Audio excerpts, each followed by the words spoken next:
The movie begins with a tragic and heartbreaking scene. A plane has just crashed, leaving hundreds dead.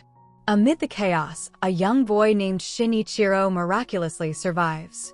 Confused and desperate, he searches for his parents, who may have been among the victims. Suddenly, he hears the faint voice of a girl calling out for help. But he's too young to know what to do. Before he can act, a large piece of the wreckage falls on the girl, and the screen fades to black. Years later, Shinichiro is now grown up, working in a small one-car garage. The garage is owned by Tajajua, a kind man who treats Shinichiro like his own son. To Shinichiro, Tajajua feels like the father he lost. Tajajua is about to open a second garage and offers Shinichiro the role of manager. But Shinichiro refuses, believing he's not capable of handling the responsibility. Even so, Tajajua gives him time to think about it. His daughter, Misko, also tries to convince him she believes he's the perfect choice. However, not everyone shares that opinion.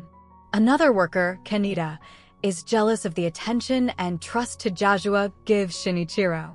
Kaneda often takes out his frustration by harassing him. That day, he shoves Shinichiro, breaking his phone in the process. After work, Shinichiro takes the broken phone to a repair shop, where he meets a girl named Aoi. She tells him his phone is an old model and finding parts won't be easy. But somehow, she manages to fix it. That night, Shinichiro keeps thinking about Aoi. The next morning, on the subway to work, a man standing beside him suddenly begins losing his hands, vanishing before his eyes. We then learn Shinichiro's secret. At the site of the plane crash years ago, he gained a strange ability. The power to see into people's futures, especially their deaths. And the man's disappearing hands? A chilling sign that his death is near. But Shinichiro knows there's nothing he can do, and continues on with his day. Misko keeps trying to convince Shinichiro to take the manager position. But once again, he avoids giving her a clear answer. That night, he walks past the same mobile shop, his eyes still searching for Aoi. Suddenly, a stranger bumps into him. Out of curiosity, Shinichiro decides to follow the man, wondering what fate might be waiting for him.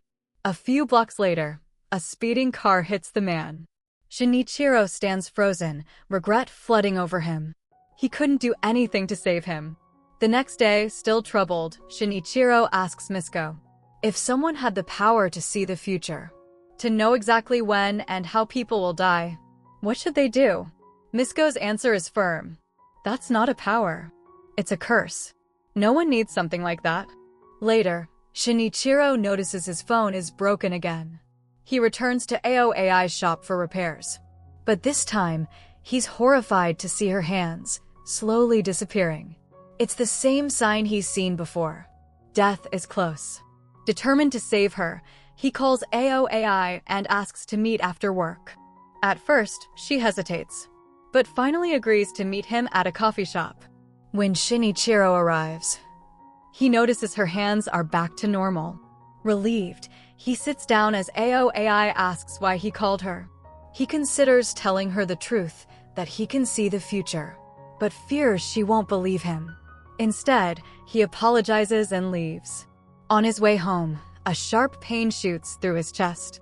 He barely manages to make it back, but the next day, with renewed determination, he tells Tajajua, I'm ready to become the manager. That night, he stays late at the garage. To his surprise, Aoi arrives. She explains that she got his address from the store, and she's here to talk about something important. As they sip coffee, Aoi reveals the truth. A factory near her store was attacked the night before. Many were killed, and she could have been one of them, because it's the same route she takes home every night. But last night, Shinichiro saved her. She remembers their conversation about the future. Grateful, she thanks him. Shinichiro simply laughs it off. The next day, when Misko visits the garage, she notices signs that someone was there last night. When she asks, Shinichiro doesn't hide anything. He tells her everything, with complete honesty. Misko is happy. This is the first time Shinichiro has actually become friends with someone. Before this, he never let anyone get close. We're taken back to the past. A young woman named Mariko once worked at Tajajua's garage. She had feelings for Shinichiro, but he never showed any interest. Eventually, Mariko got involved with a wealthy customer, left the garage, and never returned. Back in the present, Misko and Shinichiro hear shouting. It's Tajajua, scolding Kaneda for taking a customer's car out on a date without permission.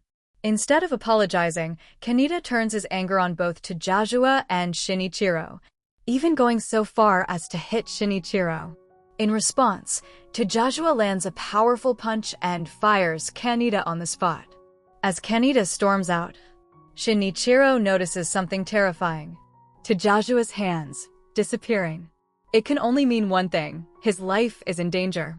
Tajajua is like a father to him. He can't let anything happen to him. So, he invites Tajajua to dinner after work. Tajajua agrees, and the two head toward a nearby restaurant. But along the way, Shinichiro's eyes are constantly scanning, watching Tajajua, watching the streets, searching for danger. From a dark alley, Kaneda suddenly rushes toward Tajajua, iron rod in hand. At the last second, Shinichiro throws himself between them, saving Tajajua's life.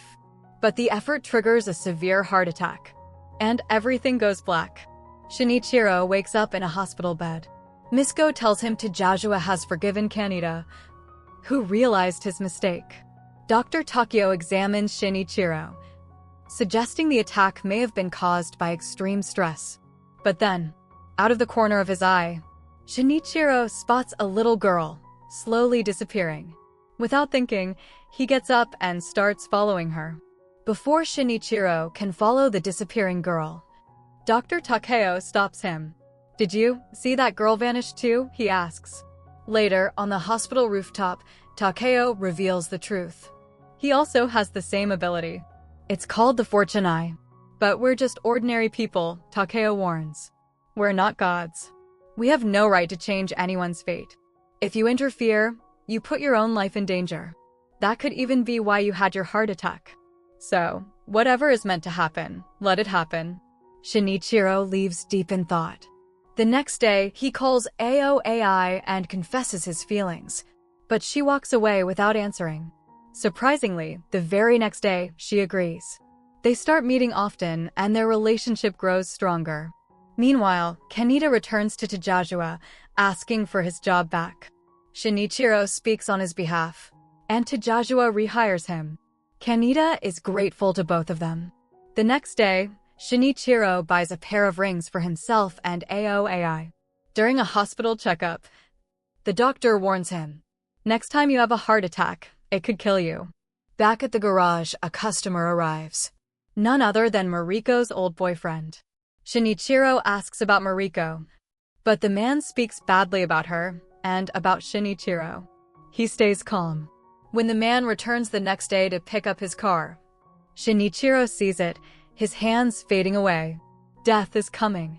This time, Shinichiro does nothing. A few days later, he attends the man's funeral. Among the mourners is the man's little daughter, crying for her father. The sight crushes him. It reminds him of the girl from the plane crash, the one he failed to save.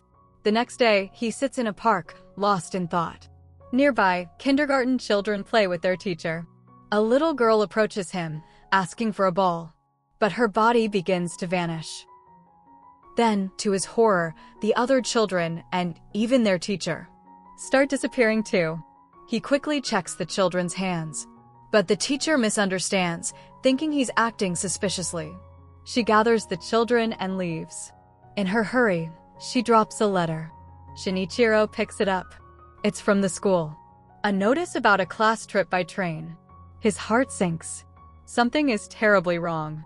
The next day at the station, he sees more passengers fading away.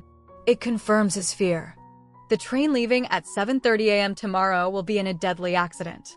And in the school's letter, that was the exact train the children were taking.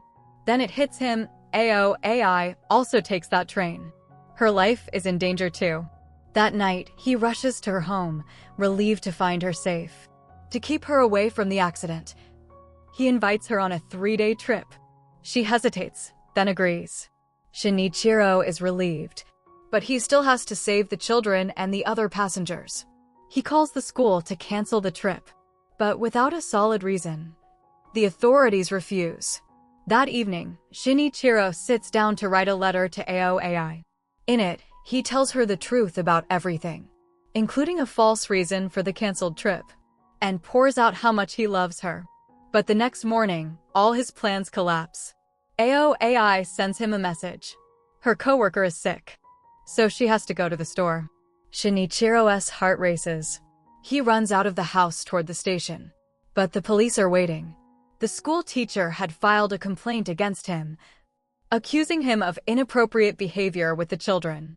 Determined to save AOAI, he escapes the police and rushes toward the station. By the time he arrives, AOAI is already on the train. Thinking fast, Shinichiro takes a taxi to the next station, hoping to stop the train before disaster strikes. There, he sees construction work ahead.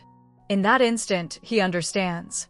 A construction train is about to derail and crash into the passenger coaches, killing everyone on board. He grabs a smoke candle and runs onto the tracks, standing directly in front of the train. AOAI, sitting in the carriage just behind the engine, spots him and shouts to the driver to stop. The train screeches to a halt. Moments later, the construction train crashes down, but misses them. Shinichiro has saved everyone. AOAI rushes from the carriage, finding him sitting weakly on the tracks. Tears stream down her face, because she realizes he has given his life to protect her and every passenger. At Shinichiro's funeral, AOAI learned she was the first girl he had ever been so close to. Her grief deepens. Then comes the truth. AOAI was the girl who called for help at the plane crash site years ago. Shinichiro never remembered saving her, his mind blocking out the trauma. It's also revealed that AOAI herself has the fortune eye. She had been searching for Shinichiro all this time. From the moment he saw her disappearing hands in the shop, she knew. He was that boy. And when Shinichiro invited her on the trip, AOAI had already seen her own body fading. She deliberately boarded the train, hoping she could save him instead. But in the end, Shinichiro gave his life to save his love. We see AOAI reading the very letter he had written that night. Tears fall as she slips on the rings he bought for them. She closes her eyes and feels Shinichiro beside her one last time. And with that, the story comes to an end. So, friends, how did you like this movie? Tell us in the comments. Like and share this video. And subscribe to Story Drift, so you never miss our upcoming movie explanations.